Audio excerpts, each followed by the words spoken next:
La carta del apóstol Pablo a los Romanos, capítulo 1.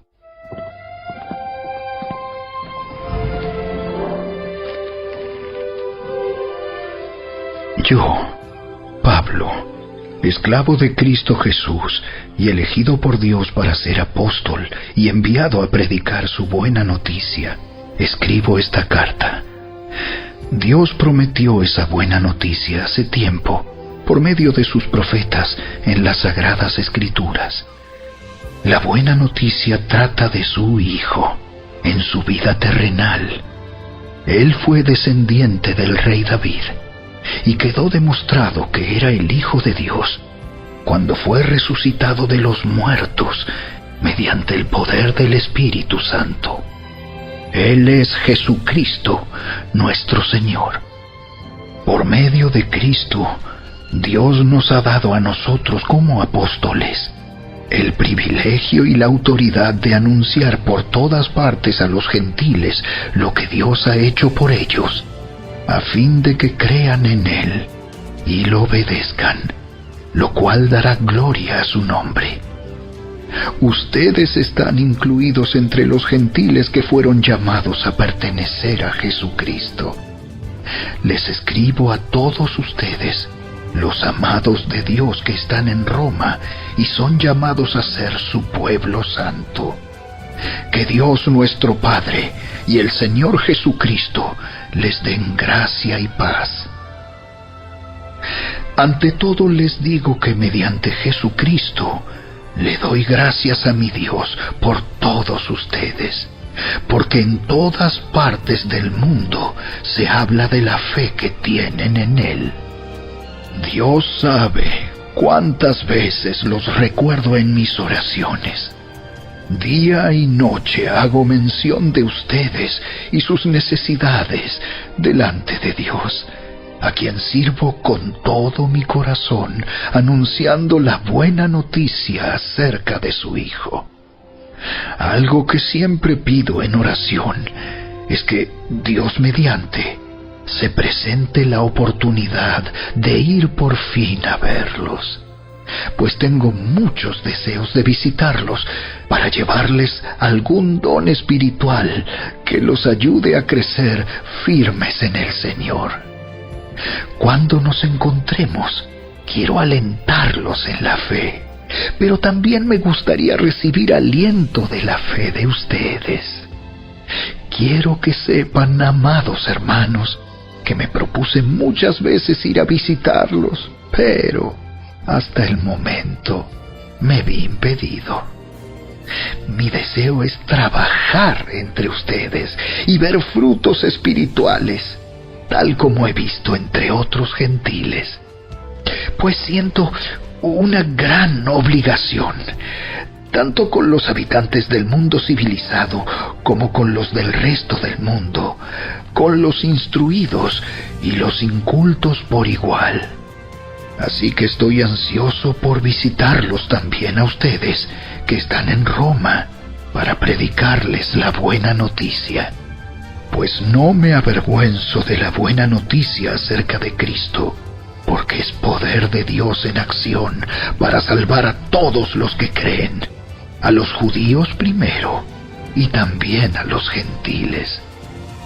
Esa buena noticia nos revela cómo Dios nos hace justos ante sus ojos, lo cual se logra del principio al fin por medio de la fe. Como dicen las Escrituras, es por medio de la fe que el justo tiene vida. Pero Dios muestra su ira desde el cielo contra todos los que son pecadores y perversos, que detienen la verdad con su perversión. Ellos conocen la verdad acerca de Dios, porque Él se la ha hecho evidente, pues desde la creación del mundo, todos han visto los cielos y la tierra, por medio de todo lo que Dios hizo. Ellos pueden ver a simple vista las cualidades invisibles de Dios, su poder eterno y su naturaleza divina. así que no tienen ninguna excusa para no conocer a Dios. Es cierto, ellos conocieron a Dios, pero no quisieron adorarlo como Dios, ni darle gracias. En cambio, comenzaron a inventar ideas necias sobre Dios. Como resultado, la mente les quedó en oscuridad y confusión. Afirmaban ser sabios, pero se convirtieron en completos necios. Y en lugar de adorar al Dios inmortal y glorioso, rindieron culto a ídolos que ellos mismos se hicieron con forma de simples mortales, de aves, de animales de 4 patas y de reptiles. Entonces Dios los abandonó para que hicieran todas las cosas vergonzosas que deseaban en su corazón. Como resultado, usaron sus cuerpos para hacerse cosas viles y degradantes entre sí. Cambiaron la verdad acerca de Dios por una mentira, y así rindieron culto y sirvieron a las cosas que Dios creó, pero no al Creador mismo, quien es digno de eterna alabanza. Amén.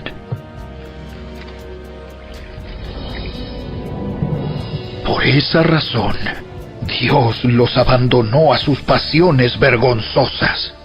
Aún las mujeres se rebelaron contra la forma natural de tener relaciones sexuales y, en cambio, dieron rienda suelta al sexo unas con otras. Los hombres, por su parte, en lugar de tener relaciones sexuales normales con la mujer, ardieron en pasiones unos con otros. Los hombres hicieron cosas vergonzosas con otros hombres, y como consecuencia de ese pecado, sufrieron dentro de sí el castigo que merecían. Por pensar que era una tontería reconocer a Dios, Él los abandonó a sus tontos razonamientos y dejó que hicieran cosas que jamás deberían hacerse.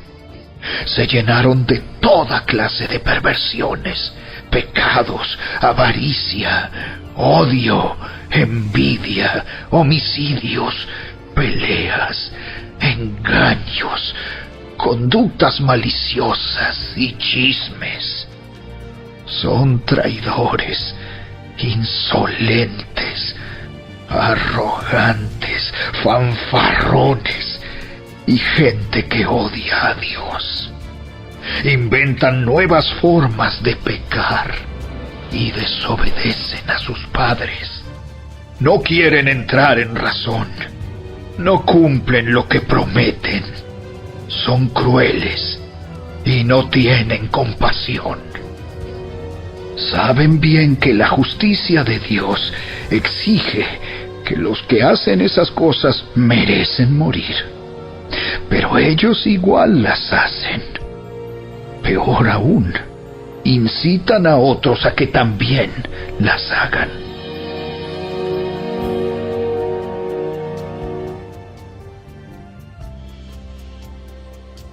Capítulo 2. Tal vez crees que puedes condenar a tales individuos, pero tu maldad es igual que la de ellos, y no tienes ninguna excusa. Cuando dices que son perversos y merecen ser castigados, te condenas a ti mismo, porque tú, que juzgas a otros, también practicas las mismas cosas. Y sabemos que Dios, en su justicia, castigará a todos los que hacen tales cosas. Y tú, que juzgas a otros por hacer esas cosas, ¿cómo crees que podrás evitar el juicio de Dios cuando tú haces lo mismo? ¿No te das cuenta de lo bondadoso, tolerante y paciente que es Dios contigo? ¿Acaso eso no significa nada para ti? ¿No ves que la bondad de Dios ¿Es para guiarte a que te arrepientas y abandones tu pecado? Pero eres terco y te niegas a arrepentirte y a abandonar tu pecado. Por eso vas acumulando un castigo terrible para ti mismo, pues se acerca el día de la ira, en el cual se manifestará el justo juicio de Dios. Él juzgará a cada uno según lo que haya hecho. Dará vida eterna a los que siguen haciendo el bien, pues de esa manera demuestran que buscan la gloria, el honor y la inmortalidad que Dios ofrece.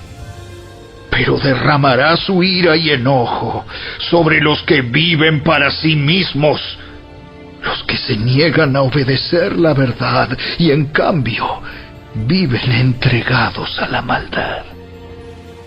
Habrá aflicción y angustia para todos los que siguen haciendo lo malo, para los judíos primero y también para los gentiles. Pero habrá gloria, honra y paz de parte de Dios para todos los que hacen lo bueno, para los judíos primero y también para los gentiles, pues Dios no muestra favoritismo. Los gentiles serán destruidos por el hecho de pecar, aunque nunca tuvieron la ley escrita de Dios, y los judíos, quienes sí tienen la ley de Dios, serán juzgados por esa ley porque no la obedecen. Pues el simple acto de escuchar la ley no nos hace justos ante Dios. Es obedecer la ley lo que nos hace justos ante sus ojos.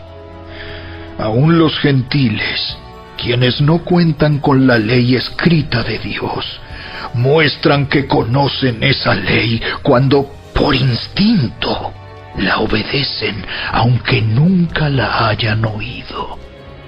Ellos demuestran que tienen la ley de Dios escrita en el corazón, porque su propia conciencia y sus propios pensamientos o los acusan o bien les indican que están haciendo lo correcto. Y el mensaje que proclamo es que se acerca el día en que Dios juzgará por medio de Cristo Jesús la vida secreta de cada uno. Tú, que te llamas judío, confías en la ley de Dios y te jactas de tu relación especial con Él. Tú sabes lo que a Él le agrada. Sabes bien qué es lo correcto, porque se te ha enseñado su ley. Estás convencido de que eres guía para los ciegos y luz para los que andan perdidos en la oscuridad. Piensas que puedes instruir al ignorante y enseñar a los niños los caminos de Dios, pues estás seguro de que la ley de Dios te da pleno conocimiento y toda la verdad. Ahora bien, si tú enseñas a otros, ¿por qué no te enseñas a ti mismo? Predicas a otros que no se debe robar, ¿pero tú robas? Dices que está mal cometer adulterio, ¿pero tú cometes adulterio? Condenas la idolatría, ¿pero tú usas objetos robados de los templos paganos? Te sientes muy orgulloso de conocer la ley, pero deshonras a Dios al quebrantarla. No es extraño que las Escrituras digan: los gentiles blasfeman en nombre de Dios por causa de ustedes. La ceremonia judía de la circuncisión solo tiene valor si obedeces la ley de Dios. Pero si no obedeces la ley de Dios, no estás en mejor condición que un gentil incircunciso. Y si los gentiles obedecen la ley de Dios, ¿acaso Él no los considerará su propio pueblo? De hecho, Los gentiles incircuncisos que cumplen la ley de Dios los condenarán a ustedes, judíos, que están circuncidados y tienen la ley de Dios, pero no la obedecen. Pues no se es un verdadero judío solo por haber nacido de padres judíos, ni por haber pasado por la ceremonia de la circuncisión. No, un verdadero judío es aquel que tiene el corazón recto a los ojos de Dios. La verdadera circuncisión no consiste meramente en obedecer la letra de la ley, sino que es un cambio en el corazón, producido por el Espíritu, y una persona con un corazón transformado busca la aprobación de Dios, no la de la gente.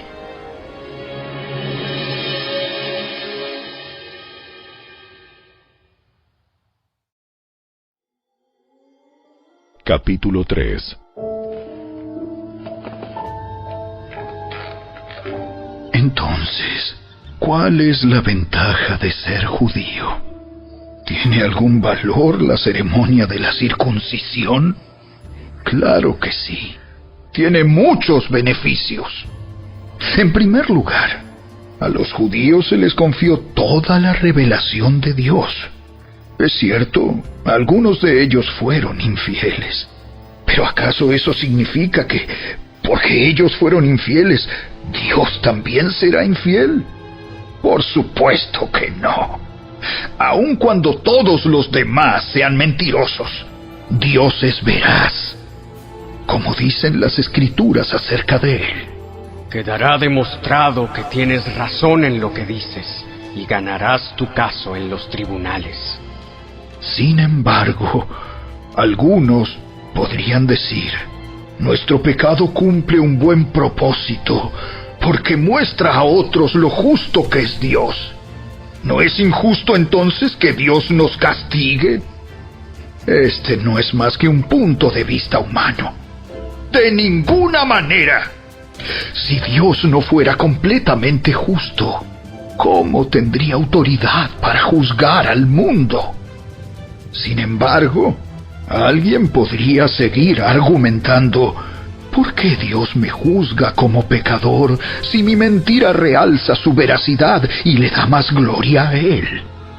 Algunos incluso nos difaman asegurando que nosotros decimos: cuanto más pecamos, mejor. Los que dicen tales cosas merecen ser condenados.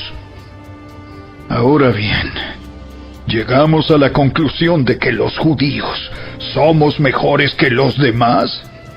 ¡Para nada! Tal como acabamos de demostrar, todos, sean judíos o gentiles, están bajo el poder del pecado. Como dicen las Escrituras, no hay ni un solo justo, ni siquiera uno. Nadie es realmente sabio. Nadie busca a Dios. Todos se desviaron. Todos se volvieron inútiles. No hay ni uno que haga lo bueno, ni uno solo. Lo que hablan es repugnante, como el mal olor de una tumba abierta. Su lengua está llena de mentiras. Veneno de serpientes gotea de sus labios. Su boca está llena de maldición y amargura. Se apresuran a matar. Siempre hay destrucción y sufrimiento en sus caminos. No saben dónde encontrar paz. No tienen temor de Dios en absoluto. Obviamente, la ley se aplica a quienes fue entregada, porque su propósito es evitar que la gente tenga excusas y demostrar que todo el mundo es culpable delante de Dios. Pues nadie llegará jamás a ser justo ante Dios por hacer lo que la ley manda. La ley sencillamente nos muestra lo pecadores que somos. Pero ahora, tal como se prometió tiempo atrás en los escritos de Moisés y de los profetas, Dios nos ha mostrado cómo podemos ser justos ante Él sin cumplir con las exigencias de la ley. Dios nos hace justos a sus ojos cuando ponemos nuestra fe en Jesucristo. Y eso es verdad para todo el que cree, sea quien fuere, pues todos hemos pecado. Nadie puede alcanzar la meta gloriosa establecida por Dios. Sin embargo, Dios nos declara justos, gratuita y bondadosamente, por medio de Cristo Jesús, quien nos liberó del castigo de nuestros pecados. Pues Dios ofreció a Jesús como el sacrificio por el pecado. Las personas son declaradas justas a los ojos de Dios cuando creen que Jesús sacrificó su vida al derramar su sangre. Ese sacrificio muestra que Dios actuó con justicia cuando se contuvo y no castigó a los que pecaron en el pasado, porque miraba hacia el futuro y de ese modo los incluiría en lo que llevaría a cabo en el tiempo presente. Dios hizo todo eso para demostrar su justicia, porque Él mismo es justo e imparcial, y declara a los pecadores justos a sus ojos cuando ellos creen en Jesús. ¿Podemos entonces jactarnos de haber hecho algo para que Dios nos acepte? No, porque nuestra libertad de culpa y cargo no se basa en la obediencia a la ley. Está basada en la fe. Así que somos declarados justos a los ojos de Dios por medio de la fe y no por obedecer la ley. Después de todo, ¿acaso Dios es solo el Dios de los judíos? ¿No es también el Dios de los gentiles?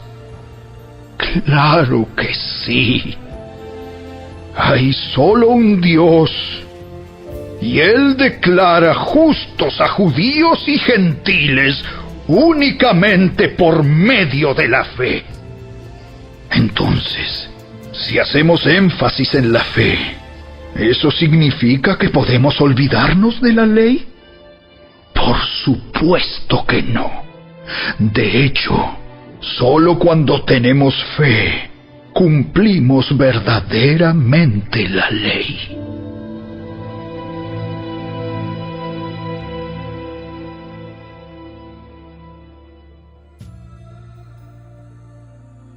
Capítulo 4. Humanamente hablando, Abraham fue el fundador de nuestra nación judía. ¿Qué descubrió él acerca de llegar a ser justo ante Dios? Que si sus buenas acciones le hubieran servido para que Dios lo aceptara, habría tenido de qué jactarse. Pero esa no era la forma de actuar de Dios, pues las Escrituras nos dicen: Abraham le creyó a Dios, y Dios lo consideró justo debido a su fe. Cuando la gente trabaja, el salario que recibe no es un regalo, sino algo que se ha ganado. Pero la gente no es considerada justa por sus acciones, sino por su fe en Dios, quien perdona a los pecadores. David también habló de lo mismo cuando describió la felicidad de los que son declarados justos sin hacer esfuerzos para lograrlo. ¡Oh, qué alegría para aquellos a quienes se les perdona la desobediencia, a quienes se les cubren los pecados! Sí, qué alegría para aquellos a quienes el Señor les borró el pecado de su cuenta. Ahora bien, ¿es esta bendición solamente para los judíos? ¿O es también para los gentiles incircuncisos? Como venimos diciendo, Dios consideró a Abraham justo debido a su fe. Pero ¿cómo sucedió esto? ¿Se le consideró justo solo después de ser circuncidado o fue antes? Es evidente que Dios aceptó a Abraham antes de que fuera circuncidado. La circuncisión era una señal de que Abraham ya tenía fe y de que Dios ya lo había aceptado y declarado justo aún antes de que fuera circuncidado. Por lo tanto, Abraham es el padre espiritual de los que tienen fe pero no han sido circuncidados.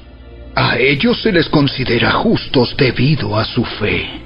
Y Abraham también es el padre espiritual de los que han sido circuncidados, pero solo si tienen la misma clase de fe que tenía Abraham antes de ser circuncidado.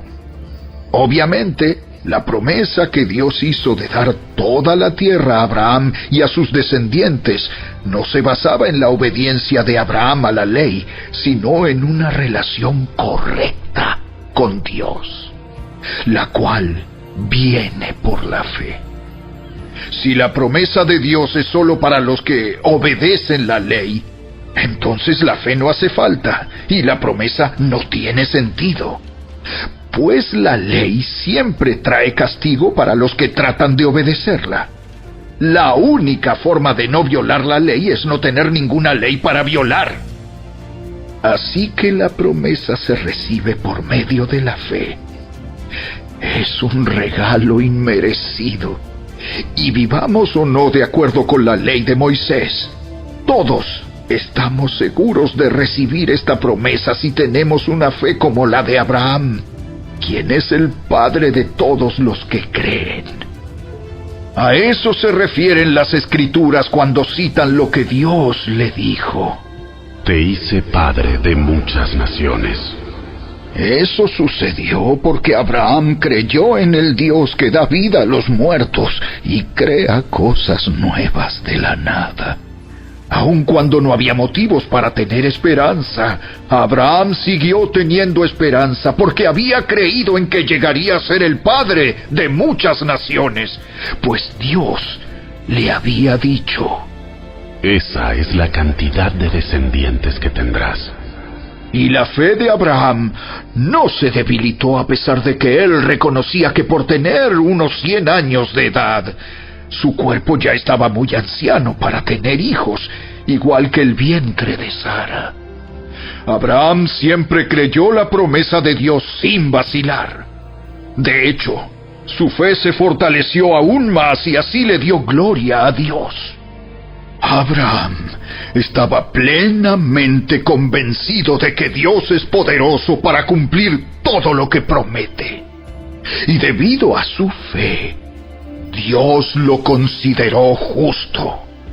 Y el hecho de que Dios lo considerara justo no fue solo para beneficio de Abraham, sino que quedó escrito también para nuestro beneficio, porque nos asegura que Dios nos considerará justos a nosotros también, si creemos en Él, quien levantó de los muertos a Jesús nuestro Señor.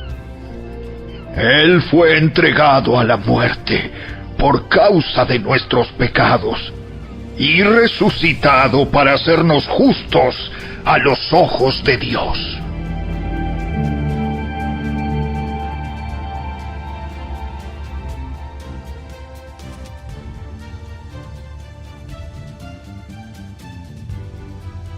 Capítulo 5.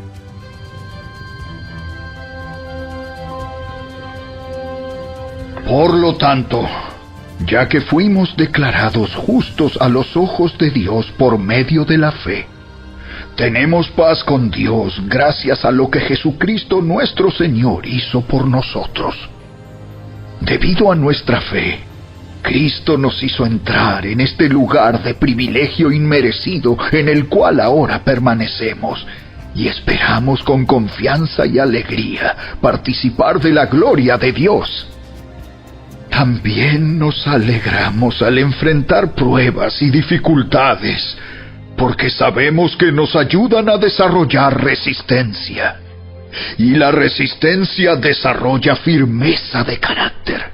Y el carácter fortalece nuestra esperanza segura de salvación. Y esa esperanza no acabará en desilusión, pues sabemos con cuánta ternura nos ama Dios, porque nos ha dado el Espíritu Santo para llenar nuestro corazón con su amor. Cuando éramos totalmente incapaces de salvarnos, Cristo vino en el momento preciso y murió por nosotros, pecadores. Ahora bien, casi nadie se ofrecería a morir por una persona honrada, aunque tal vez alguien podría estar dispuesto a dar su vida por una persona extraordinariamente buena. Pero Dios mostró el gran amor que nos tiene al enviar a Cristo a morir por nosotros cuando todavía éramos pecadores. Entonces, como se nos declaró justos a los ojos de Dios por la sangre de Cristo, con toda seguridad, Él nos salvará de la condenación de Dios. Pues, como nuestra amistad con Dios quedó restablecida por la muerte de su Hijo cuando todavía éramos sus enemigos, con toda seguridad seremos salvos por la vida de su Hijo. Así que ahora podemos alegrarnos por nuestra nueva y maravillosa relación con Dios, gracias a que nuestro Señor Jesucristo nos hizo amigos de Dios. Cuando Adán pecó, el pecado entró en el mundo. El pecado de Adán introdujo la muerte, de modo que la muerte se extendió a todos, porque todos pecaron. Es cierto, la gente ya pecaba aún antes de que se entregara la ley, pero no se le tomaba en cuenta como pecado, porque todavía no existía ninguna ley para transgredir. Sin embargo, desde los tiempos de Adán hasta los de Moisés, todos murieron, incluso los que no desobedecieron un mandamiento explícito de Dios como lo hizo Adán. Ahora bien, Adán es un símbolo, una representación de Cristo, quien aún tenía que venir. Pero hay una gran diferencia entre el pecado de Adán y el regalo del favor inmerecido de Dios. Pues el pecado de un solo hombre, Adán, trajo muerte a muchos. Pero aún más grande es la gracia maravillosa de Dios y el regalo de su perdón para muchos por medio de otro hombre, Jesucristo. Y el resultado del regalo del favor inmerecido de Dios es muy diferente de la consecuencia del pecado de ese primer hombre.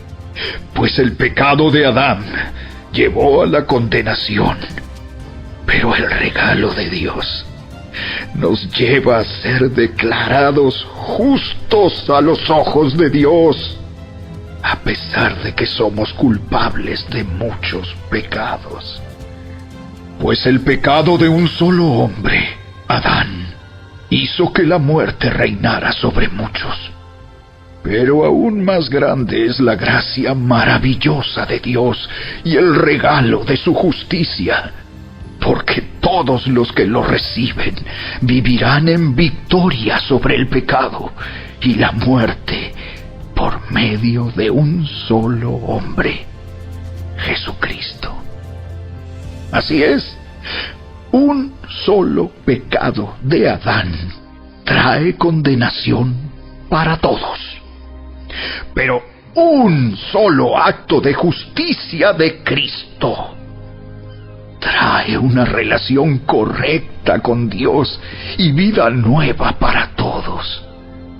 Por uno solo que desobedeció a Dios, muchos pasaron a ser pecadores. Pero por uno solo que obedeció a Dios, muchos serán declarados justos. La ley de Dios fue entregada para que toda la gente se diera cuenta de la magnitud de su pecado Pero mientras más pecaba la gente, más abundaba la gracia maravillosa de Dios. Entonces, así como el pecado reinó sobre todos y los llevó a la muerte, ahora reina en cambio la gracia maravillosa de Dios, la cual nos pone en la relación correcta con Él y nos da como resultado la vida eterna por medio de Jesucristo, nuestro Señor.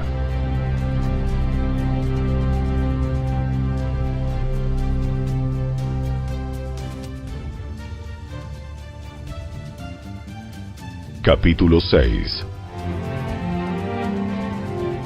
Ahora bien, ¿deberíamos seguir pecando para que Dios nos muestre más y más su gracia maravillosa?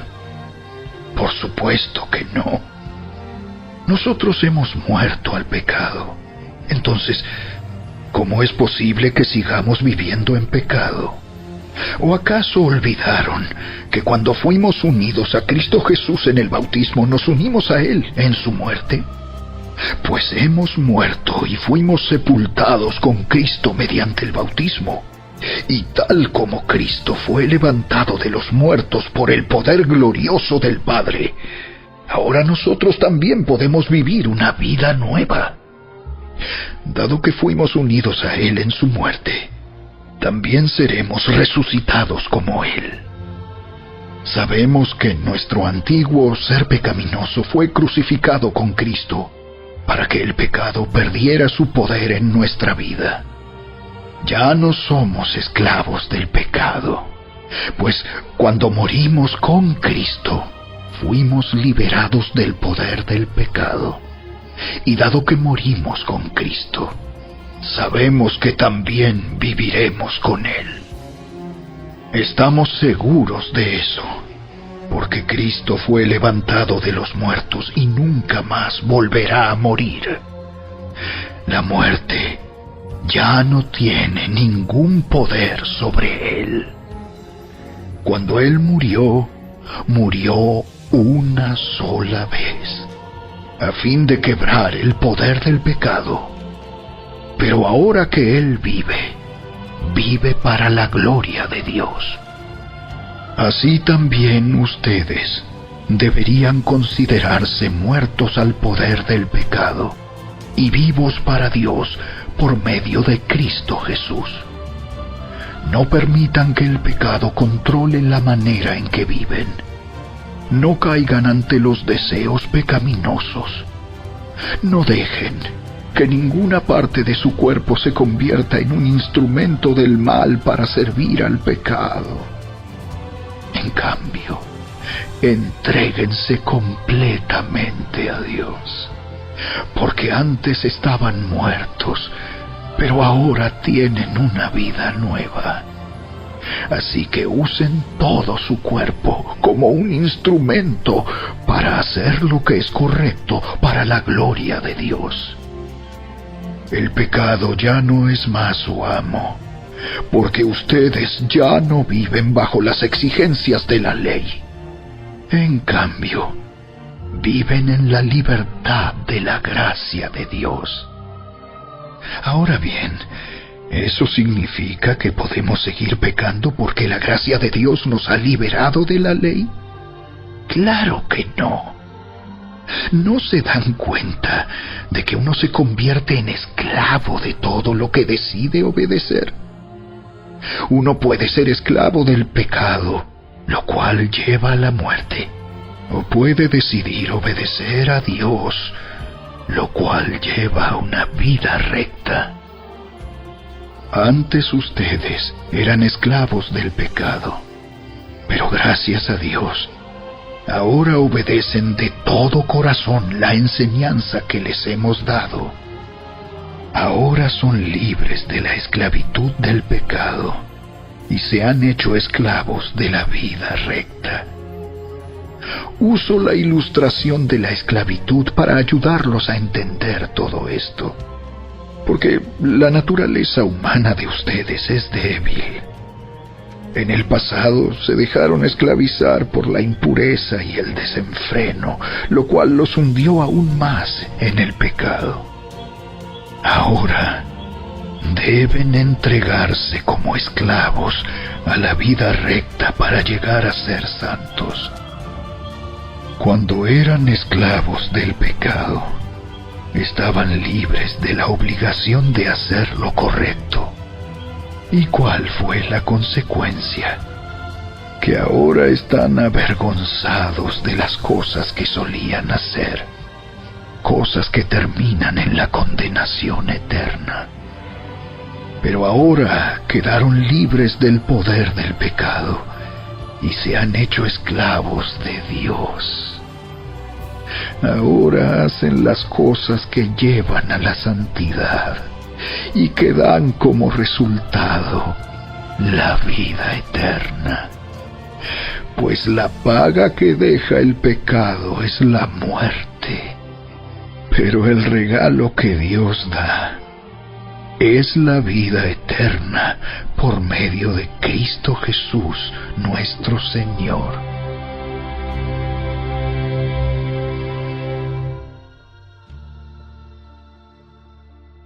Capítulo 7. Ahora bien, amados hermanos, ustedes que conocen la ley, ¿no saben que la ley se aplica solo mientras una persona está viva? Por ejemplo, cuando una mujer se casa, la ley la une a su marido mientras él viva. Pero si él muere, las leyes del matrimonio ya no se aplican a ella. Así que mientras su marido viva, ella cometería adulterio si se casara con otro hombre. Pero si el esposo muere, ella queda libre de esa ley y no comete adulterio cuando se casa de nuevo. Por lo tanto, mis amados hermanos, la cuestión es la siguiente. Ustedes murieron al poder de la ley cuando murieron con Cristo, y ahora están unidos a aquel que fue levantado de los muertos.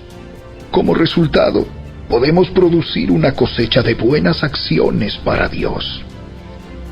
Cuando vivíamos controlados por nuestra vieja naturaleza, los deseos pecaminosos actuaban dentro de nosotros, y la ley despertaba esos malos deseos que producían una cosecha de acciones pecaminosas, las cuales nos llevaban a la muerte. Pero ahora fuimos liberados de la ley porque morimos a ella y ya no estamos presos de su poder. Ahora podemos servir a Dios, no según el antiguo modo que consistía en obedecer la letra de la ley, sino mediante uno nuevo, el de vivir en el Espíritu. Ahora bien, ¿acaso sugiero que la ley de Dios es pecaminosa? De ninguna manera. De hecho, fue la ley la que me mostró mi pecado. Yo nunca hubiera sabido que codiciar es malo si la ley no dijera: no codicies. Pero el pecado usó ese mandamiento para despertar toda clase de deseos codiciosos dentro de mí. Si no existiera la ley, el pecado no tendría ese poder.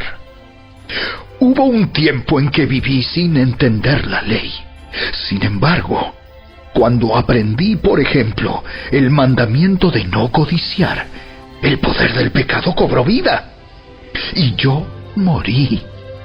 Entonces me di cuenta de que los mandatos de la ley que supuestamente traían vida, trajeron en cambio muerte espiritual. El pecado se aprovechó de esos mandatos y me engañó. Usó los mandatos para matarme. Sin embargo, la ley en sí misma es santa, y sus mandatos son santos, rectos y buenos. Pero ¿cómo puede ser? ¿Acaso la ley que es buena provocó mi muerte? Por supuesto que no. El pecado usó lo que era bueno a fin de lograr mi condena de muerte. Por eso, podemos ver qué terrible es el pecado. se vale de los buenos mandatos de Dios para lograr sus propios fines malvados. Por lo tanto, el problema no es con la ley, porque la ley es buena y espiritual. El problema está en mí, porque soy demasiado humano, un esclavo del pecado. Realmente no me entiendo a mí mismo, porque quiero hacer lo que es correcto, pero no lo hago. En cambio, hago lo que odio. Pero si yo sé que lo que hago está mal, eso demuestra que estoy de acuerdo con que la ley es buena. Entonces, no soy yo el que hace lo que está mal, sino el pecado que vive en mí. Yo sé que en mí, es decir, en mi naturaleza pecaminosa, no existe nada bueno. Quiero hacer lo que es correcto, pero no puedo. Quiero hacer lo que es bueno, pero no lo hago. No quiero hacer lo que está mal, pero igual lo hago.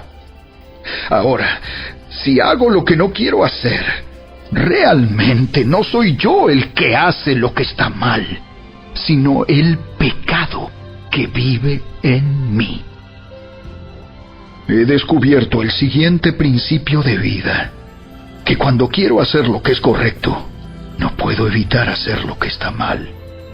Amo la ley de Dios con todo mi corazón, pero hay otro poder dentro de mí que está en guerra con mi mente. Ese poder me esclaviza al pecado que todavía está dentro de mí. Soy un pobre desgraciado. ¿Quién me libertará de esta vida dominada por el pecado y la muerte? ¡Gracias a Dios! La respuesta está en Jesucristo, nuestro Señor. Así que ya ven, en mi mente de verdad quiero obedecer la ley de Dios, pero a causa de mi naturaleza pecaminosa, soy esclavo del pecado.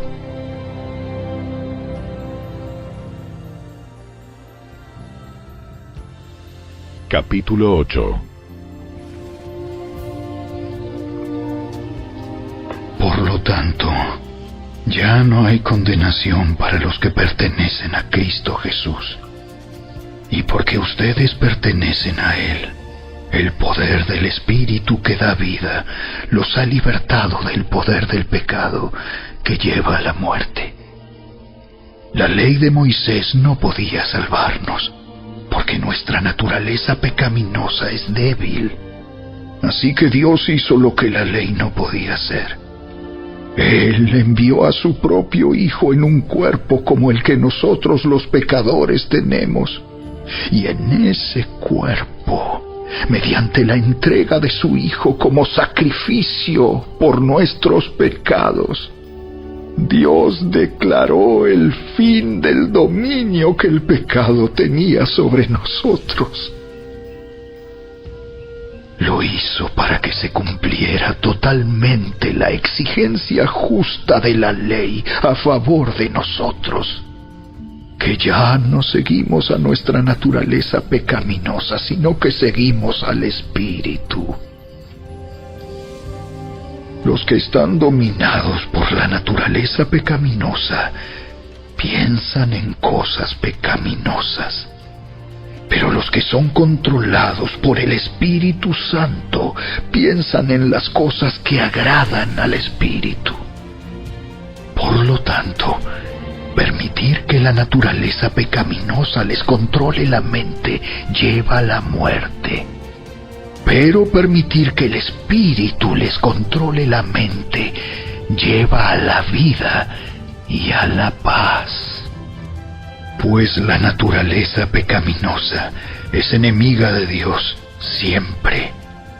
Nunca obedeció las leyes de Dios y jamás lo hará. Por eso, los que todavía viven bajo el dominio de la naturaleza pecaminosa nunca pueden agradar a Dios. Pero ustedes no están dominados por su naturaleza pecaminosa, son controlados por el Espíritu si el Espíritu de Dios vive en ustedes. Y recuerden que los que no tienen al Espíritu de Cristo en ellos, de ninguna manera pertenecen a Él. Y Cristo vive en ustedes.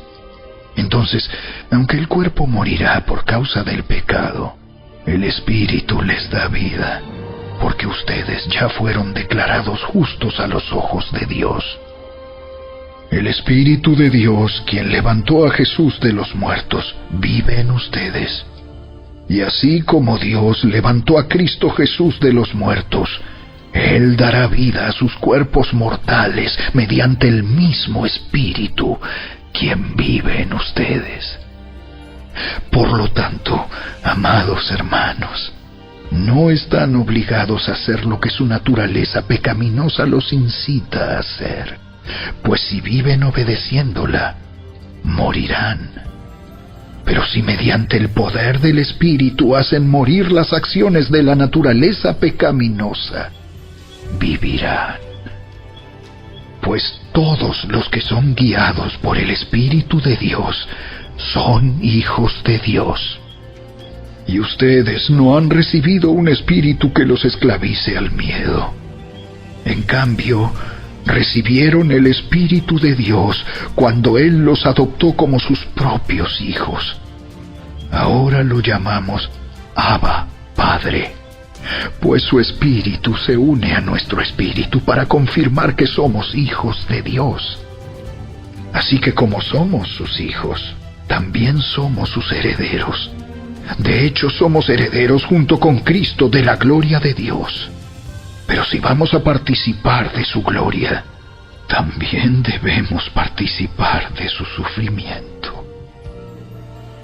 Sin embargo, lo que ahora sufrimos no es nada comparado con la gloria que Él nos revelará más adelante.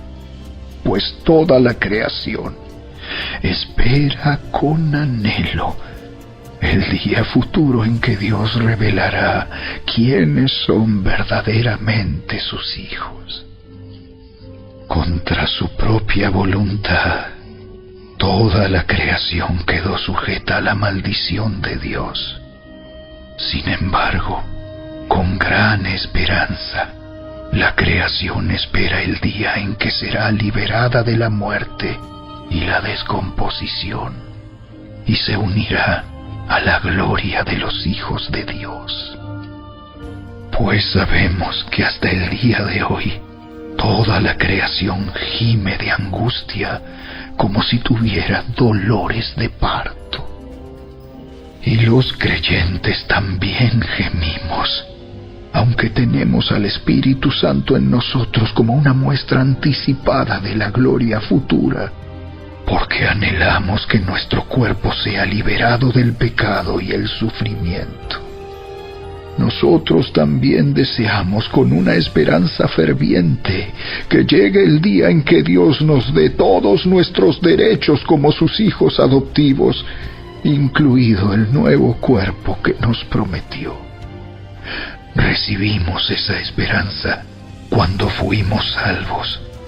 Si uno ya tiene algo, no necesita esperarlo. Pero si deseamos algo que todavía no tenemos, debemos esperar con paciencia y confianza. Además, el Espíritu Santo nos ayuda en nuestra debilidad. Por ejemplo, nosotros no sabemos qué quiere Dios que le pidamos en oración, pero el Espíritu Santo ora por nosotros con gemidos que no pueden expresarse con palabras. Y el Padre, quien conoce cada corazón, sabe lo que el Espíritu dice, porque el Espíritu intercede por nosotros, los creyentes, en armonía con la voluntad de Dios. Y sabemos que Dios hace que todas las cosas cooperen para el bien de quienes lo aman y son llamados según el propósito que Él tiene para ellos. Pues Dios conoció a los suyos de antemano y los eligió para que llegaran a ser como su Hijo, a fin de que su Hijo fuera el hijo mayor de muchos hermanos. Después de haberlos elegido, Dios los llamó para que se acercaran a Él, y una vez que los llamó, los puso en la relación correcta con Él. Y luego de ponerlos en la relación correcta con Él, les dio su gloria. ¿Qué podemos decir acerca de cosas tan maravillosas como estas? Si Dios está a favor de nosotros, ¿quién podrá ponerse en nuestra contra? Si Dios no se guardó ni a su propio Hijo, sino que lo entregó por todos nosotros, ¿no nos dará también todo lo demás? ¿Quién se atreve a acusarnos a nosotros, a quienes Dios ha elegido para sí? Nadie, porque Dios mismo nos puso en la relación correcta con Él. Entonces, ¿quién nos condenará? Nadie, porque Cristo Jesús murió por nosotros y resucitó por nosotros, y está sentado en el lugar de honor a la derecha de Dios e intercede por nosotros. ¿Acaso hay algo que pueda separarnos del amor de Cristo? ¿Será que Él ya no nos ama si tenemos problemas o aflicciones, si somos perseguidos o pasamos hambre, o estamos en la miseria o en peligro o bajo amenaza de muerte? Como dicen las Escrituras, por tu causa nos matan cada día, nos tratan como a ovejas en el matadero. Claro que no. A pesar de todas estas cosas, nuestra victoria es absoluta por medio de Cristo, quien nos amó. Y estoy convencido de que nada podrá jamás separarnos del amor de Dios. Ni la muerte, ni la vida, ni ángeles, ni demonios, ni nuestros temores de hoy, ni nuestras preocupaciones de mañana, ni siquiera los poderes del infierno pueden separarnos del amor de Dios. Ningún poder en las alturas ni en las profundidades, de hecho, nada en toda la creación podrá jamás separarnos del amor de Dios, que está revelado en Cristo Jesús, nuestro Señor.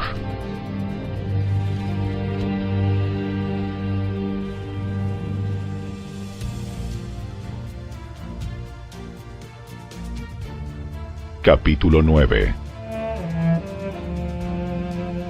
Con Cristo de testigo, hablo con toda veracidad.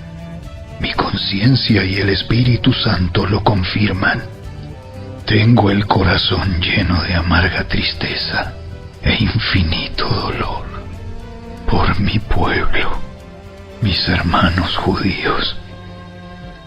Yo estaría dispuesto a vivir bajo maldición para siempre, separado de Cristo, si eso pudiera salvarlos.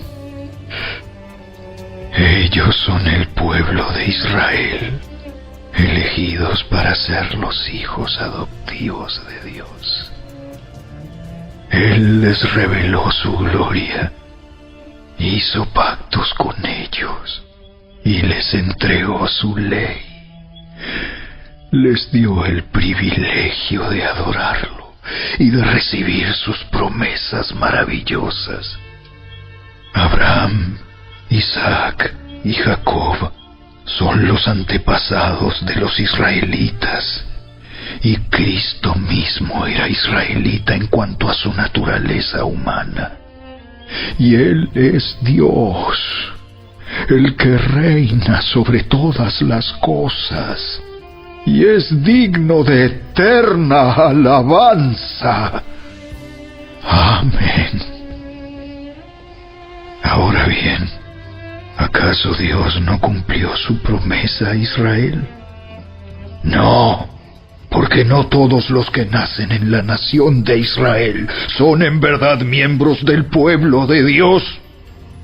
Ser descendientes de Abraham no los hace verdaderos hijos de Abraham, pues las Escrituras dicen: Isaac es el hijo mediante el cual procederán tus descendientes. Aunque Abraham también tuvo otros hijos, eso significa que no todos los descendientes naturales de Abraham son necesariamente hijos de Dios. Solo los hijos de la promesa son considerados hijos de Abraham, pues Dios había prometido: volveré dentro de un año, y Sara tendrá un hijo. Ese hijo fue nuestro antepasado Isaac.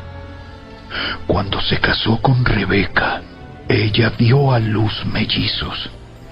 Sin embargo, antes de que nacieran, antes de que pudieran hacer algo bueno o malo, ella recibió un mensaje de Dios. Este mensaje demuestra que Dios elige a la gente según sus propósitos. Él llama a las personas, pero no según las buenas o malas acciones que haya hecho. Se le dijo: tu hijo mayor servirá a tu hijo menor. Como dicen las Escrituras: tendré misericordia de quien yo quiera, y mostraré compasión con quien yo quiera. ¿Estamos diciendo entonces que Dios fue injusto? Por supuesto que no. Pues Dios le dijo a Moisés: amé a Jacob, pero rechacé a Esaú. Por lo tanto, es Dios quien decide tener misericordia. No depende de nuestro deseo, ni de nuestro esfuerzo, pues las Escrituras cuentan que Dios le dijo al faraón: te he designado con el propósito específico de exhibir mi poder en ti y dar a conocer mi fama por toda la tierra.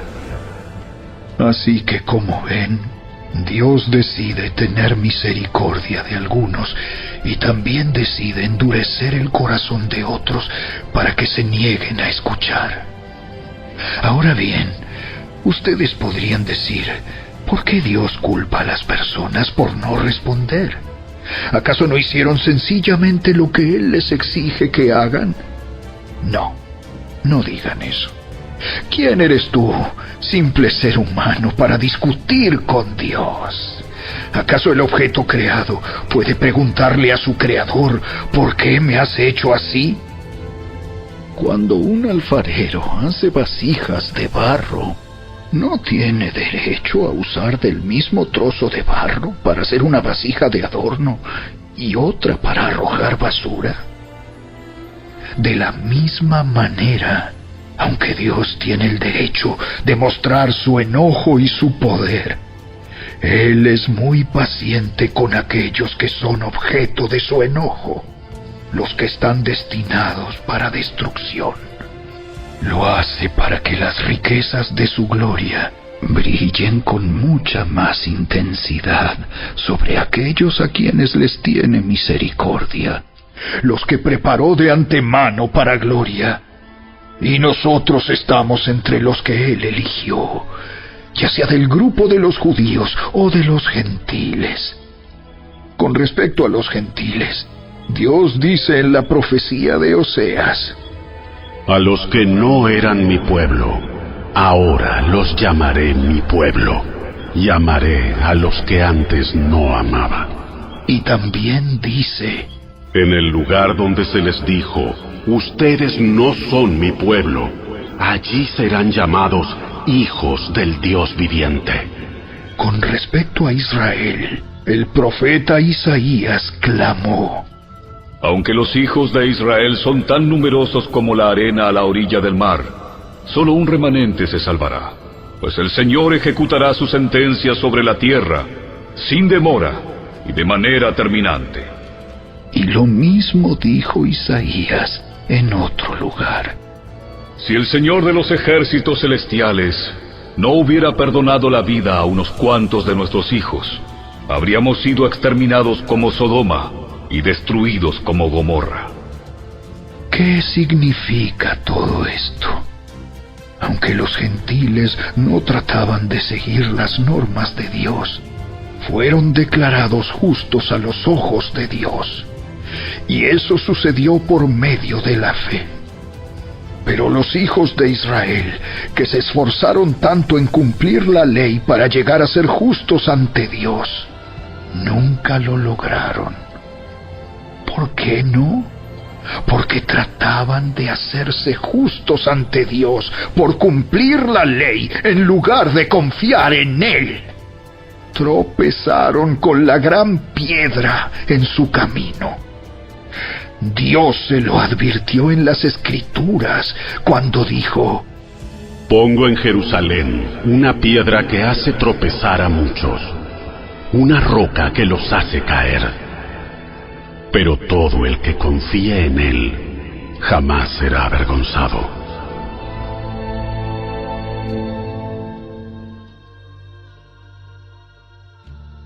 Capítulo 10. Amados hermanos, el profundo deseo de mi corazón y mi oración a Dios es que los israelitas lleguen a ser salvos. Yo sé que ellos tienen un gran entusiasmo por Dios, pero es un fervor mal encausado, pues no entienden la forma en que Dios hace justas a las personas ante Él. Se niegan a aceptar el modo de Dios y en cambio se aferran a su propio modo de hacerse justos ante Él tratando de cumplir la ley.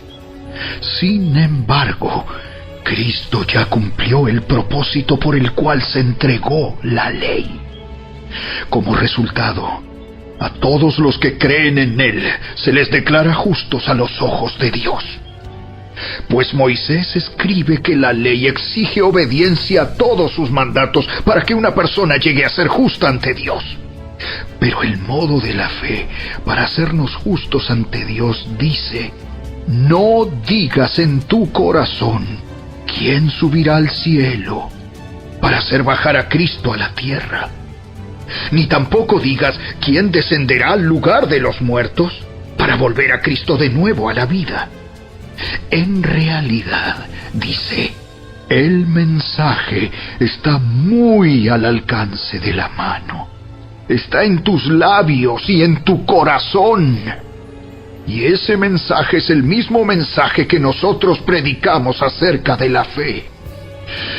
Si declaras abiertamente que Jesús es el Señor y crees en tu corazón que Dios lo levantó de los muertos, serás salvo. Pues es por creer en tu corazón que eres declarado justo a los ojos de Dios, y es por declarar abiertamente tu fe que eres salvo. Como nos dicen las Escrituras, todo el que confíe en Él jamás será avergonzado. No hay diferencia entre los judíos y los gentiles en ese sentido. Ambos tienen al mismo Señor, quien da con generosidad a todos los que lo invocan. Pues todo el que invoque el nombre del Señor será salvo. Pero ¿cómo pueden ellos invocarlo para que los salve si no creen en Él? ¿Y cómo pueden creer en Él si nunca han oído de Él? ¿Y cómo pueden oír de Él a menos que alguien se lo diga? ¿Y cómo irá alguien a contarles sin ser enviado? Por eso, las Escrituras dicen: ¡qué hermosos son los pies de los mensajeros que traen buenas noticias!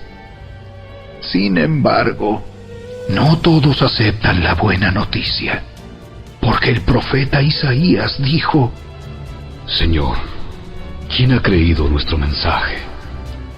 Así que la fe viene por oír, es decir, por oír la buena noticia acerca de Cristo.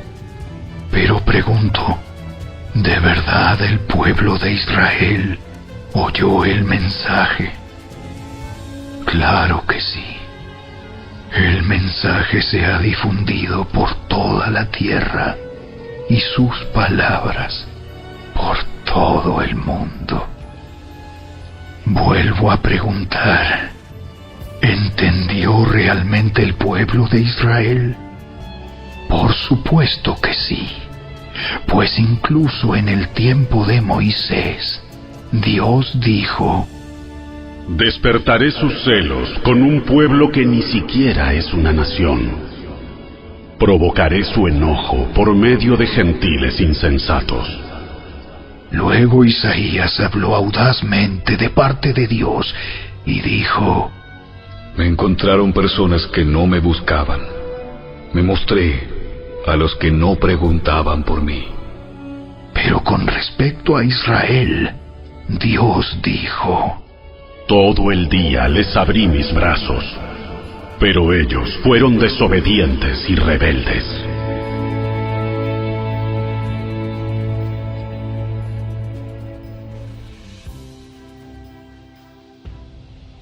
Capítulo 11. Entonces pregunto, ¿acaso Dios ha rechazado a su propio pueblo, la nación de Israel? Por supuesto que no. Yo mismo soy israelita, descendiente de Abraham y miembro de la tribu de Benjamín. No, Dios no ha rechazado a su propio pueblo, al cual eligió desde el principio. ¿Se dan cuenta de lo que dicen las Escrituras sobre el tema? El profeta Elías se quejó del pueblo de Israel ante Dios y dijo: Señor, han matado a tus profetas y derribaron tus altares. Yo soy el único que queda con vida, y ahora me buscan para matarme a mí también. ¿Y recuerdan la respuesta de Dios? Él dijo: no, tengo a 7,000 más que nunca se han inclinado ante Baal. Lo mismo sucede hoy, porque unos cuantos del pueblo de Israel han permanecido fieles por la gracia de Dios, es decir, por su bondad inmerecida al elegirlos. Y como es mediante la bondad de Dios, entonces no es por medio de buenas acciones. Pues en ese caso, la gracia de Dios no sería lo que realmente es: gratuita e inmerecida. Así que la situación es la siguiente. La mayoría del pueblo de Israel no ha encontrado el favor de Dios que tanto busca. Unos cuantos sí lo han encontrado, los que Dios ha elegido, pero el corazón de los demás fue endurecido. Como dicen las Escrituras, Dios los hizo caer en un sueño profundo. Hasta el día de hoy les ha cerrado los ojos para que no vean y les ha tapado los oídos para que no oigan. También David dijo: que su mesa de abundancia se convierta en una trampa, en un engaño que los lleve a pensar que todo está bien, que sus bendiciones los hagan tropezar y que reciban su merecido, que sus ojos queden ciegos para que no puedan ver y que la espalda se les encorve para siempre. ¿Acaso el pueblo de Dios tropezó y cayó sin posibilidad de recuperarse? De ninguna manera. El pueblo fue desobediente. Por eso Dios puso la salvación al alcance de los gentiles. Sin embargo, Él quería que su propio pueblo sintiera celos y la reclamara para sí.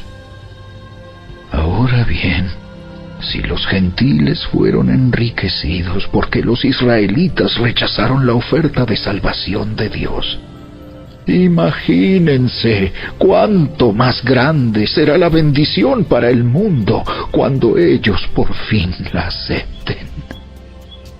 menciono todo lo anterior, especialmente para ustedes, los gentiles. Dios me designó apóstol a los gentiles. Pongo énfasis en esto, porque, de alguna manera, quiero hacer que los hijos de Israel sientan celos de lo que tienen ustedes los gentiles, y entonces yo pueda salvar a algunos de ellos.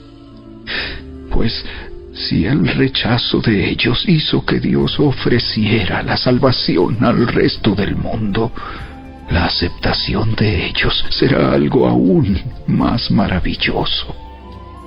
Será vida para los que estaban muertos. Y dado que Abraham y los otros patriarcas fueron santos, sus descendientes también serán santos, del mismo modo que toda la masa de pan es santa, porque la porción que se da como ofrenda es santa. Pues si las raíces del árbol son santas, las ramas también lo serán. Algunas ramas del árbol de Abraham, algunos del pueblo de Israel, han sido arrancadas, y ustedes, los gentiles, que eran ramas de un olivo silvestre, fueron injertados. Así que ahora ustedes también reciben la bendición que Dios prometió a Abraham y a sus hijos, con lo cual comparten con ellos el alimento nutritivo que proviene de la raíz del olivo especial de Dios. Así que no se jacten de haber sido injertados para reemplazar a las ramas que fueron arrancadas.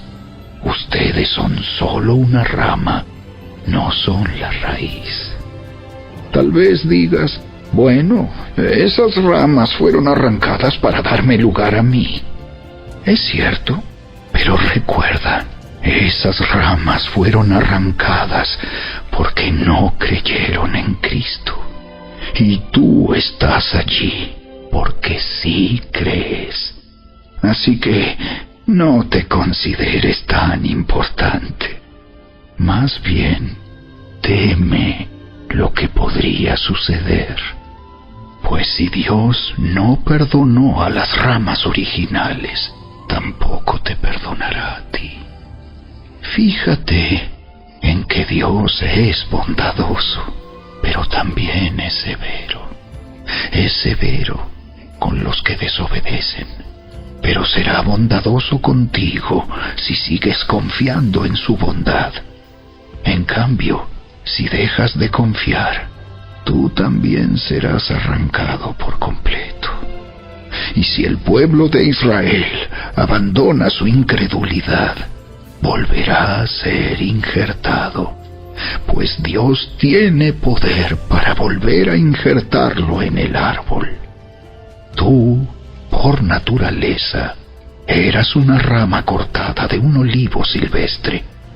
Por lo tanto, si Dios estuvo dispuesto a ir en contra de la naturaleza al injertarte en un árbol cultivado, Él estará mucho más dispuesto a injertar las ramas originales en el árbol al que pertenecen. Mis amados hermanos, quiero que entiendan este misterio, para que no se vuelvan orgullosos de ustedes mismos. Parte del pueblo de Israel tiene el corazón endurecido.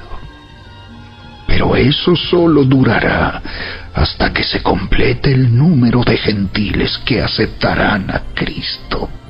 Y entonces todo Israel será salvo, como dicen las Escrituras. El que rescata vendrá de Jerusalén y apartará a Israel de la maldad. Y mi pacto con ellos es que quitaré sus pecados. Muchos del pueblo de Israel ahora son enemigos de la buena noticia, y eso los beneficia a ustedes, los gentiles, porque Él eligió a los antepasados Abraham, Isaac y Jacob, pues los dones de Dios y su llamado son irrevocables. Ustedes, los gentiles, antes eran rebeldes contra Dios, pero cuando el pueblo de Israel se rebeló contra Él, Dios tuvo misericordia de ustedes y no de ellos. Ahora ellos son los rebeldes, y a ustedes Dios les mostró su misericordia para que ellos también participen de la misericordia de Dios. Pues Dios encarceló a todos en la desobediencia para poder tener misericordia de todos. ¡Qué grande es la riqueza, la sabiduría y el conocimiento de Dios! Es realmente imposible para nosotros entender sus decisiones y sus caminos. Pues, ¿quién puede conocer los pensamientos del Señor? ¿Quién sabe lo suficiente para aconsejarlo? ¿Y quién le ha entregado tanto para que Él tenga que devolvérselo? Pues todas las cosas provienen de Él y existen por su poder y son para su gloria. A Él sea toda la gloria por siempre. Amén.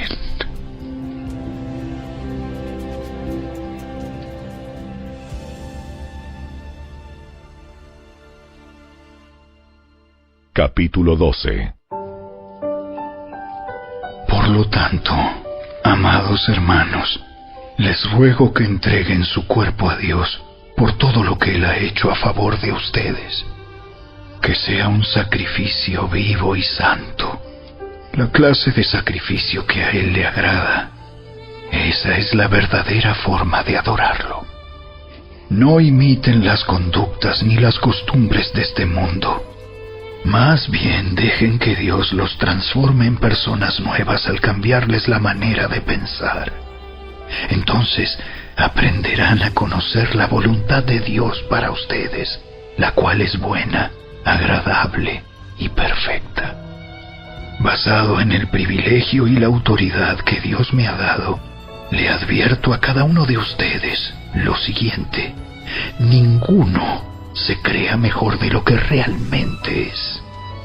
Sean realistas al evaluarse a ustedes mismos. Háganlo según la medida de fe que Dios les haya dado. Así como nuestro cuerpo tiene muchas partes y cada parte tiene una función específica, el cuerpo de Cristo también. Nosotros somos las diversas partes de un solo cuerpo y nos pertenecemos unos a otros. Dios, en su gracia, nos ha dado dones diferentes para hacer bien determinadas cosas. Por lo tanto, si Dios te dio la capacidad de profetizar, habla con toda la fe que Dios te haya concedido. Si tu don es servir a otros, sírvelos bien. Si eres maestro, enseña bien. Si tu don consiste en animar a otros, anímalos. Si tu don es dar, hazlo con generosidad. Si Dios te ha dado la capacidad de liderar, toma la responsabilidad en serio. Y si tienes el don de mostrar bondad a otros, hazlo con gusto. No finjan amar a los demás. Ámenlos de verdad. Aborrezcan lo malo. Aférrense a lo bueno.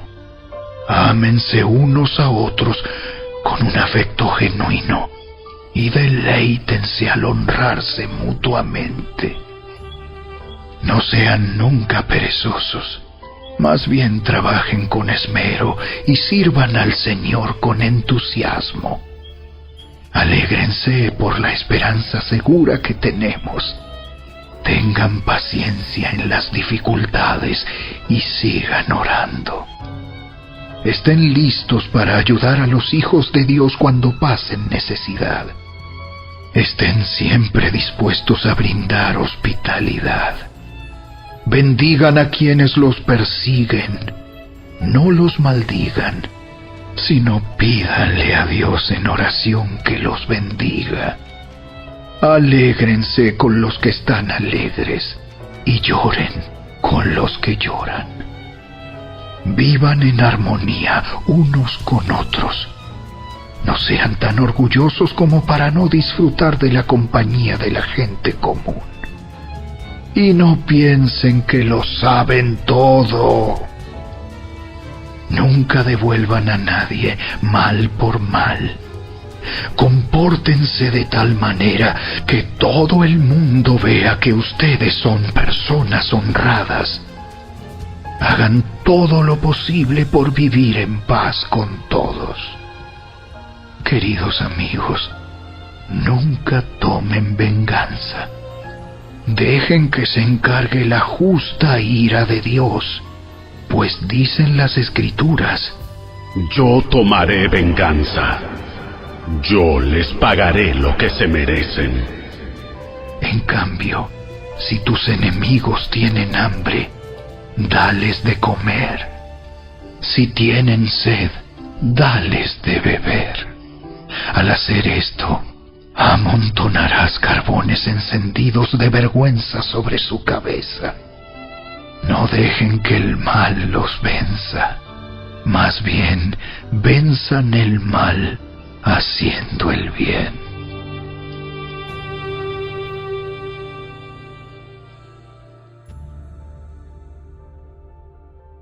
Capítulo 13. Toda persona debe someterse a las autoridades de gobierno, pues toda autoridad proviene de Dios, y los que ocupan puestos de autoridad están allí colocados por Dios.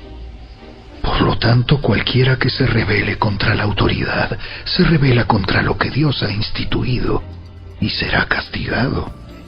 Pues las autoridades no infunden temor a los que hacen lo que está bien, sino en los que hacen lo que está mal. ¿Quieres vivir sin temor a las autoridades? Haz lo correcto, y ellas te honrarán. Las autoridades están al servicio de Dios para tu bien.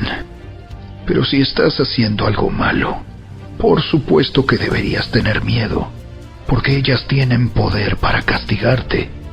Están al servicio de Dios para cumplir el propósito específico de castigar a los que hacen lo malo. Por eso tienes que someterte a ellas, no solo para evitar el castigo, sino para mantener tu conciencia limpia. Por esas mismas razones, también paguen sus impuestos, pues los funcionarios de gobierno necesitan cobrar su sueldo. Ellos sirven a Dios con lo que hacen. Ustedes den a cada uno lo que le deben.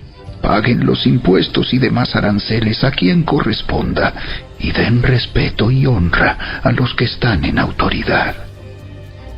No deban nada a nadie, excepto el deber de amarse unos a otros. Si aman a su prójimo, cumplen con las exigencias de la ley de Dios, pues los mandamientos dicen: no cometas adulterio, no cometas asesinato, no robes, no codicies. Estos y otros mandamientos semejantes se resumen en uno solo: ama a tu prójimo como a ti mismo. El amor no hace mal a otros, por eso el amor cumple con las exigencias de la ley de Dios. Esto es aún más urgente, porque ustedes saben que es muy tarde. El tiempo se acaba. Despierten, porque nuestra salvación ahora está más cerca que cuando recién creímos. La noche ya casi llega a su fin. El día de la salvación amanecerá pronto. Por eso, dejen de lado sus actos oscuros, como si se quitaran ropa sucia, y pónganse la armadura resplandeciente de la vida recta. Ya que nosotros pertenecemos al día, Vivamos con decencia a la vista de todos. No participen en la oscuridad de las fiestas desenfrenadas y de las borracheras, ni vivan en promiscuidad sexual e inmoralidad, ni se metan en peleas, ni tengan envidia. Más bien, vístanse con la presencia del Señor Jesucristo y no se permitan pensar en formas de complacer los malos deseos.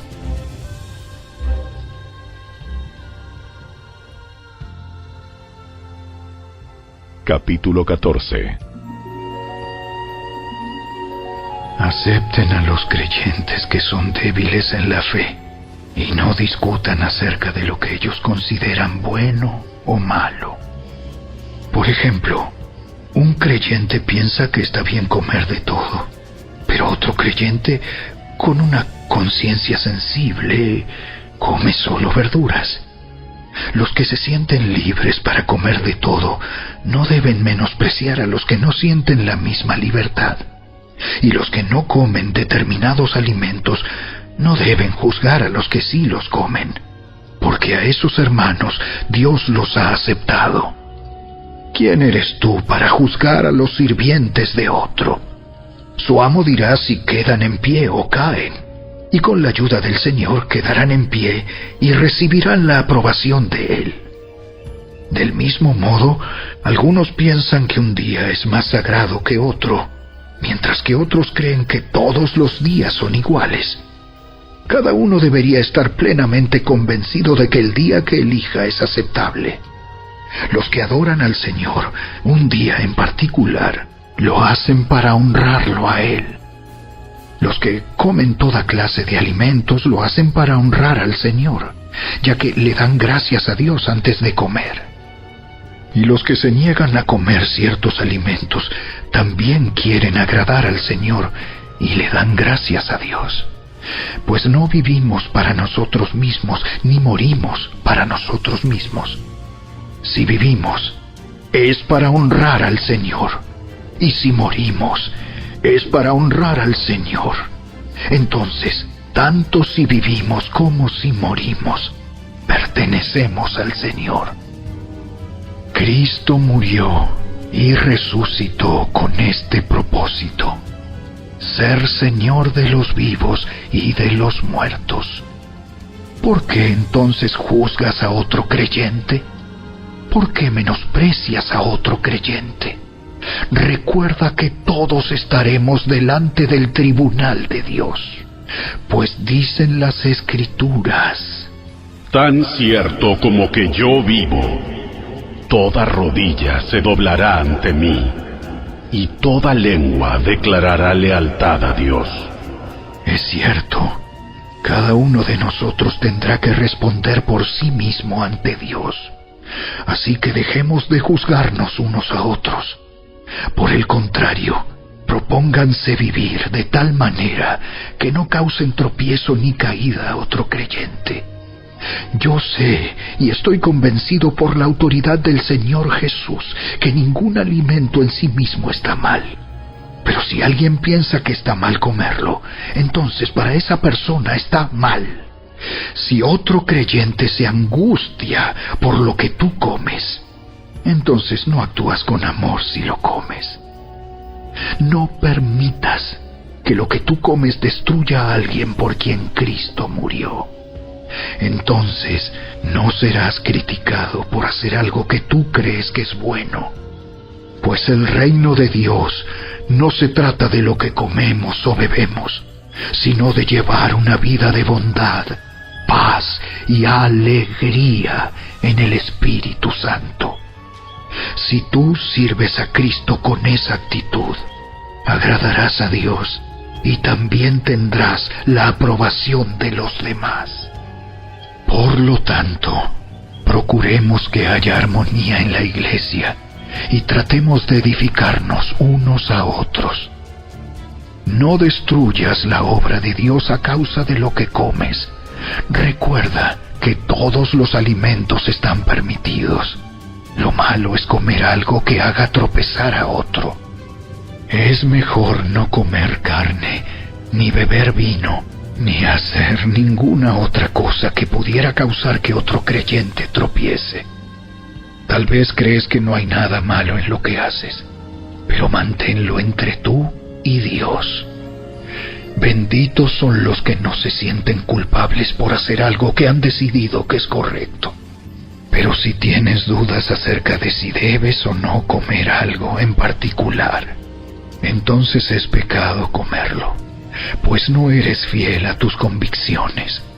Si haces algo que crees que está mal, pecas.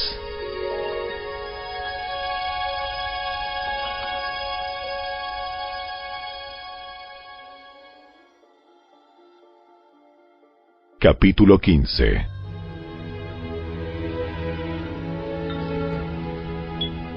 Los que somos fuertes debemos tener consideración de los que son sensibles a este tipo de cosas.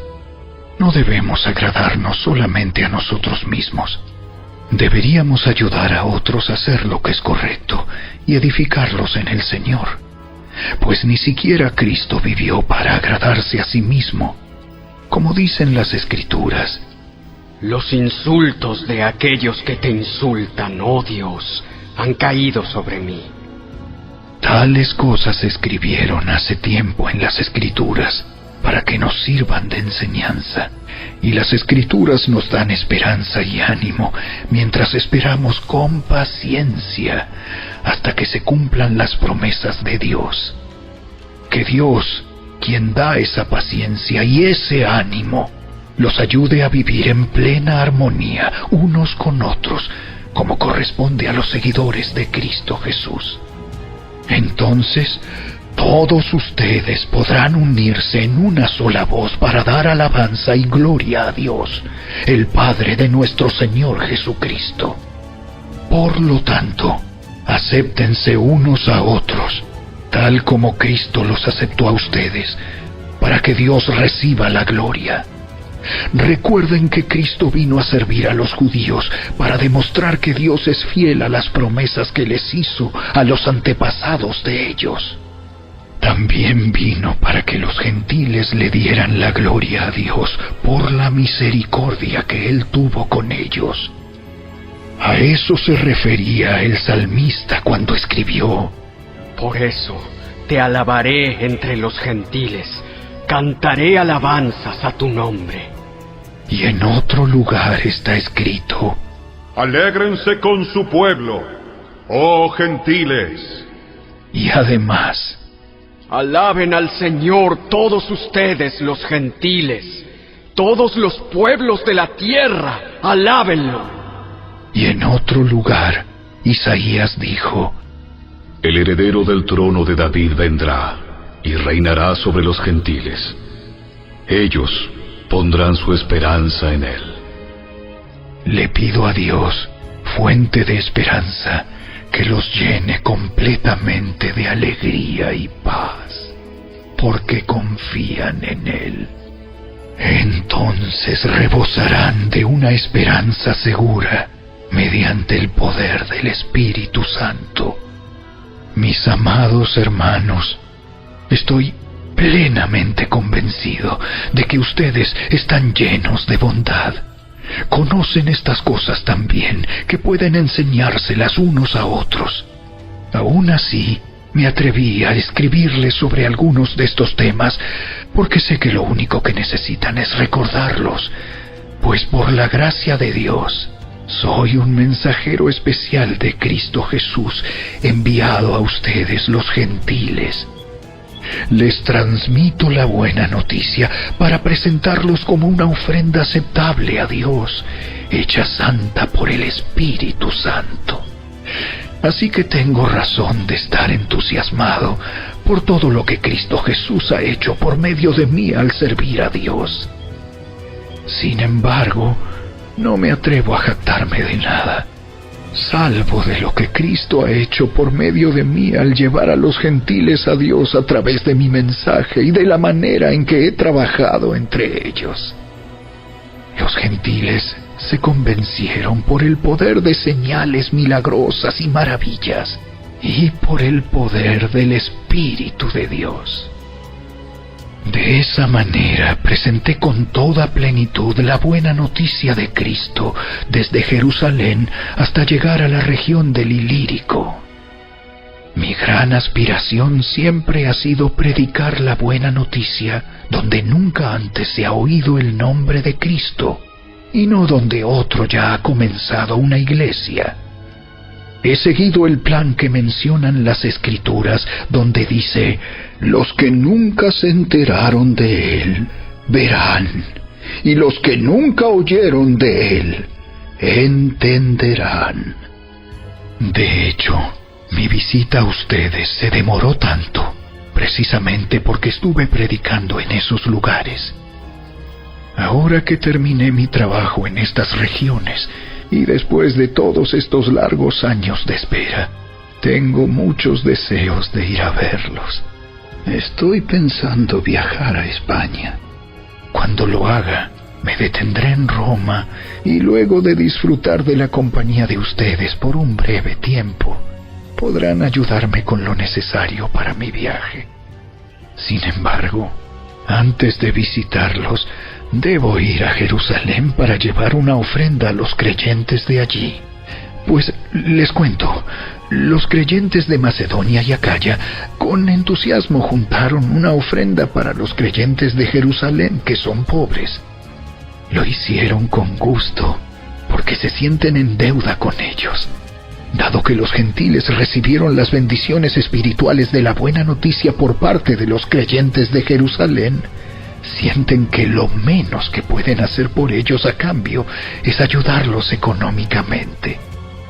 En cuanto yo entregue ese dinero y termine esa buena acción de los gentiles, iré a visitarlos a ustedes de camino a España. Cuando vaya, estoy seguro de que Cristo bendecirá en abundancia el tiempo que pasemos juntos. Mis amados hermanos, les pido encarecidamente, en el nombre de nuestro Señor Jesucristo, que se unan a mi lucha orando a Dios por mí. Háganlo por el amor que me tienen, ese amor que el Espíritu Santo les ha dado. Pídanle que me libre de los que están en Judea, que se niegan a obedecer a Dios. Pídanle también que los creyentes de allí estén dispuestos a aceptar la ofrenda que llevo a Jerusalén.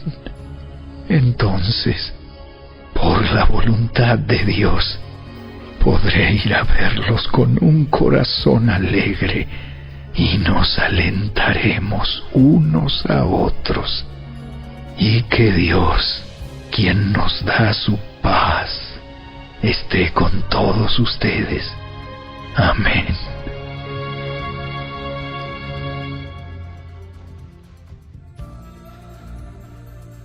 Capítulo 16. Les encomiendo a nuestra hermana Febe, quien es diaconisa de la iglesia en Cencrea. Recíbanla en el Señor como digna de honra en el pueblo de Dios. Ayúdenla en todo lo que necesite, porque ella ha sido de ayuda para muchos, especialmente para mí.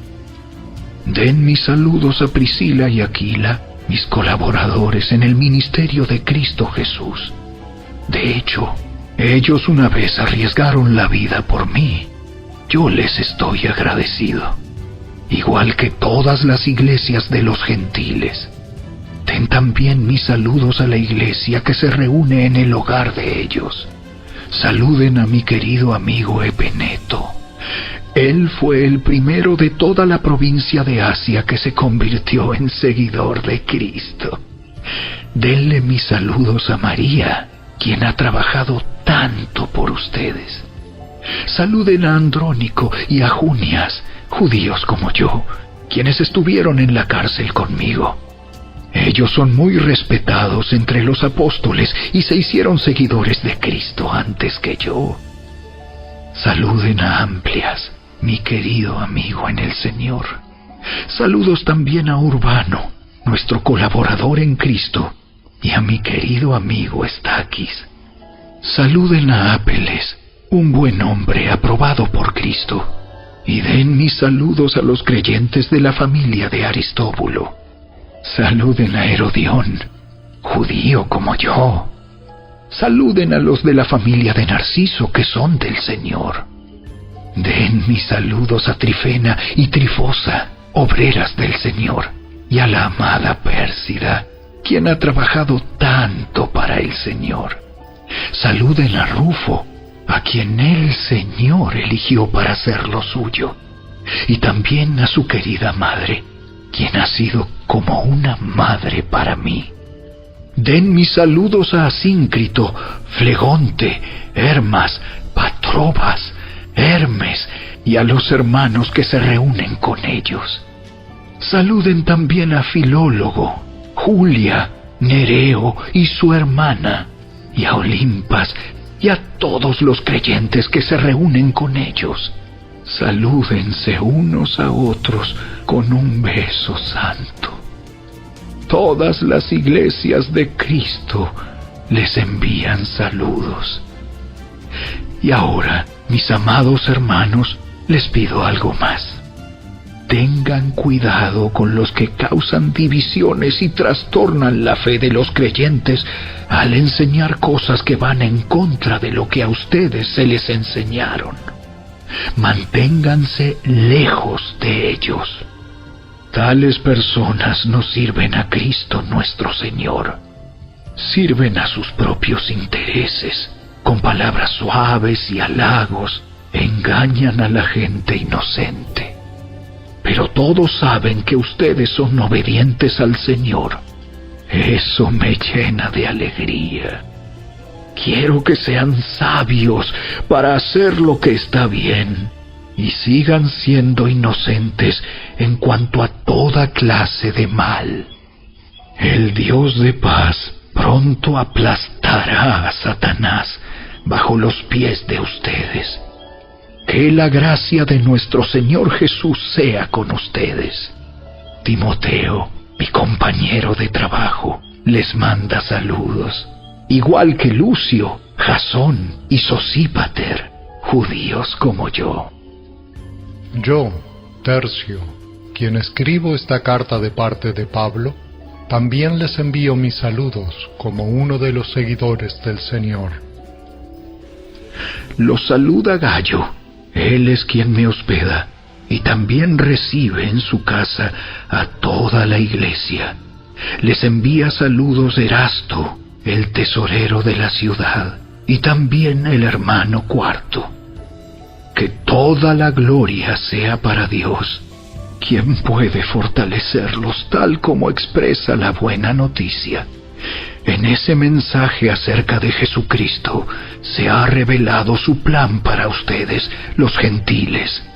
Un plan que estuvo guardado en secreto desde el principio del tiempo. Pero ahora, tal como lo predijeron los profetas y el Dios eterno lo ha ordenado, ese mensaje se da a conocer a todos los gentiles en todas partes, para que ellos también puedan creer y obedecerlo a Él. Toda la gloria sea para el único sabio Dios eternamente, por medio de Jesucristo. Amén.